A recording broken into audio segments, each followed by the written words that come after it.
আজকে আমার বড্ড মন খারাপ করছে বাড়ি ফিরে যাওয়ার জন্য। কতদিন হয়ে গেল নিজের সাজানো ঘরটাকে দেখিনি, নিজের বাড়িটা দেখিনি, নিজের শহরটা দেখিনি, কাছে থেকে নিজের পরিবারের মানুষগুলোকে দেখিনি। আর কতদিন হলো তো 2 বছরের কাছাকাছি। ভগবানের কাছে আমি সবসময় বলি, আমরা কি এতটাই পাপ করেছি যে আমাদের জীবনে শুধুমাত্র এত কষ্ট? এই 2 বছরের মধ্যে আমরা কোথাও ঘুরতে যাইনি, কোনো অনুষ্ঠান বাড়িতে যাইনি, এমনকি আমাদের বাঙালিদের সব থেকে সেরা উৎসব দুর্গাপূজাতেও আমরা ভাবে কষ্টে দিনগুলো কাটিয়েছি। রাস্তা দিয়ে যখন সবাই দুর্গা ঠাকুর দেখতে যাচ্ছিল, দেখে না বুকটা ফেটে যাচ্ছিল, কারণ আমাদেরও দুর্গা ঠাকুর দেখতে যেতে খুব ইচ্ছা করছিল।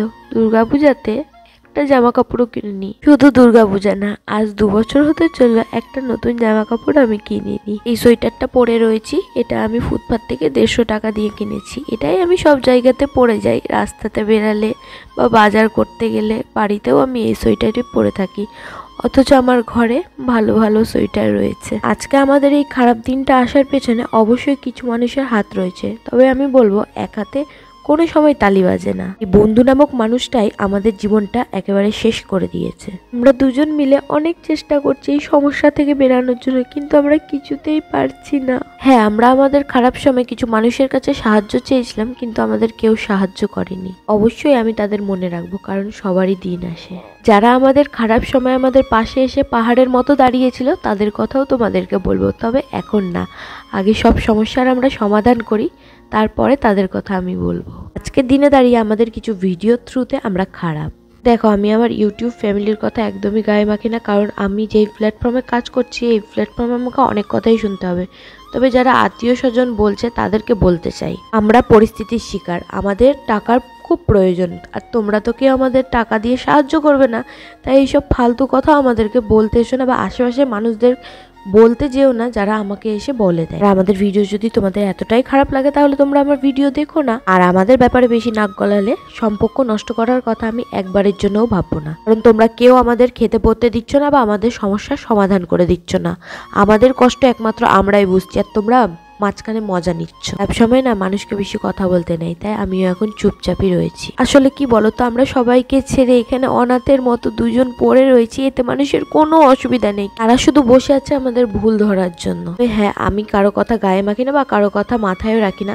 আমি যেটা ভালো মনে করি আমি সেটাই করি। এমনকি আমি আমার বাবা মা বা আমার বর কারো কথাই আমি শুনি না। আমি যেই সিদ্ধান্ত নিই পরে সেটা আমার বাবা মা বর তাদের ঠিক বলেই মনে হয়। আমরা আমাদের শখের বয়সে মাথার মধ্যে পাহাড় সমান সমস্যা নিয়ে পড়ে রয়েছি। তোমাদের কাছে আমার একটাই চাওয়া, তোমরা আমাকে মন ভরে আশীর্বাদ করো, যেন আমরা সমস্যার সমাধান থেকে মুক্তি হয়ে আমরা আবার বাড়ি ফিরে যেতে পারি। এত অসুবিধার মধ্যে থেকেও আবার শুরু হয়েছে নতুন একটা সমস্যা।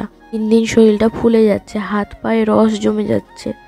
ডাক্তার দেখানোর তো খুব প্রয়োজন, তবে আমাদের তো আর্থিক দিক এখন ভালো নেই, এখন আর ডাক্তার দেখাতেও পারছি না। আমরা যদি বাড়ি ফিরে যেতে পারতাম, তাহলে হয়তো আমাদের জীবনে আর এত কষ্ট থাকতো না। নিজের হাতে করে ঘরটাকে গুছিয়েছি তো, তাই খুব মনে পড়ে আমার ওই ঘরটার কথা। যেদিন আমরা বাড়ি ফিরে যেতে পারবো, সেদিন হয়তো সারা রাত আমার ঘুম আসবে না আনন্দে। বাড়ি ফিরেই সবার প্রথমে আমি আমার ঘরটা খুলে দেখবো যে আমার ঘরটা কেমন আছে। তারপর আমি যাব আমার মায়ের বাড়ি, তারপর বন্ধু বান্ধবী সবার সাথে দেখা করব।